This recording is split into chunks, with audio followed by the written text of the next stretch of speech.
The good member from the 2nd District, Representative Barkis. Thank you, Madam Speaker. Madam Speaker, it's always interesting standing on this floor, coming up with thoughts and ideas about speaking on various policies that we debate. And today it is even more evident to me, and I think to many of the members, how diverse this body is and how much lived experience many of us bring to this body. And when we face difficult decisions and difficult choices like we do today, how that plays out. Madam Speaker, I prepared a lot of notes. I was thinking about different things and why this bill is so important. You know, Madam Speaker, this year on this floor, we heard the word crisis used more than I think I've ever heard it. I swore I would not use it again. I didn't want to hear it. We talked about it in housing and transpo and law enforcement, all those different things. But you know, Madam Speaker, we did so much good work in the session that just ended a few short weeks ago. So much good work. And I think we're doing that again today, Madam Speaker. Because, Madam Speaker, I can say the word crisis because this truly is the single biggest crisis our state faces today, the opioid epidemic. There is not one corner of this state, not one city, not one town, not one county that is not affected by this. And you've heard, Madam Speaker, many people talk about the residual effects, the direct effect of the individual, the side effects, the crime that goes with it, all the different things. But, Madam Speaker, what we're doing today is we're putting forth a policy that is going to address this. We have to. We had to a couple years ago when we did the original Blake fix because of the Supreme Court decision. And that was a tough decision. But I remember the gentlelady from the 32nd, who I have the highest admiration for. For without her and her help directly to me and to my family, I couldn't share some things I'm going to share here in a second. But I remember talking to her about that bill, and I was conflicted with that bill because I thought, man, it doesn't do enough. I should vote no on this. This is not good. This is not the right policy. But it started to take steps to address recovery.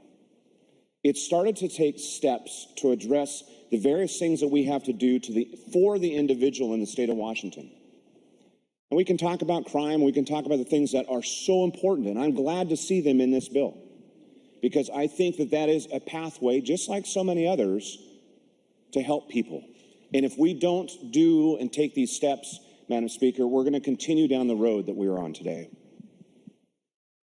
And Madam Speaker, I can stand here too as one with lived experience. Madam Speaker, I spent years dealing with my son. I've shared it on the floor of this House. I talked about the devil that is heroin and opioids and the addiction and how it rips through a family and the sleepless nights and all of the various things that I dealt with. But Madam Speaker, I can stand here today and tell you that hope is real. Recovery happens. Restoration exists. My son is doing phenomenal, Madam Speaker. 3 years. And Madam Speaker, if it wasn't for treatment, if it wasn't for recovery housing, if it wasn't for Suboxone and medicated treatment, he wouldn't be here, Madam Speaker, after so many times. Madam Speaker, I just got to spend vacation with him after session for the first time in 10 years. And I can't tell you what a blessing it was. And Madam Speaker, I share that today because I want this body to know that the steps that we're going to take in this bill, although the beginning steps, will help other people live what I am living today. Because, Madam Speaker, if we do nothing, the problem continues. Madam Speaker, you heard already quoted some of the things this does around recovery. And the good gentleman behind me who said all the different things that are in there are part of that programs. But, Madam Speaker, we are investing significant resources, significant dollars into recovery. Madam Speaker, the 15 million used for housing vouchers, the 8 million, I believe it is, Madam Speaker, that will be used for recovery housing directly is such a critical component. Such a critical component, because once we interact with these people, once we help them find that path into recovery, you have to have the backside. If we don't do that, the recidivism is huge. It just keeps going. Madam Speaker, this bill has many components in it that we've heard people agree with and they disagree with.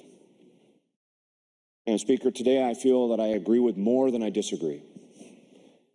Madam Speaker, I'll be voting yes today because I believe that we must take the steps necessary to right the ship. We must stop this epidemic in every way we can, every means possible, using law enforcement, using recovery, using medicated treatment, using whatever tool, whatever it takes. And this is a start. Madam Speaker, I don't think this is the last time we're going to talk about this on the floor of the House.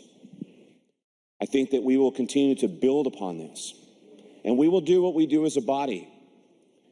We will recognize when we've done good policy, and we will praise that, and we will continue to build upon it. We will recognize when we've done policy that maybe didn't work out as well as we had intended, and we will work to fix it. Madam Speaker, I think today the reason we are here, and history will show, that we are taking steps to get on the right path, to end this epidemic, to restore our cities, to restore families, to help individuals, and to restore our state from the scourge that is the opioid epidemic. I encourage a vote of yes today, Madam Speaker. Thank you.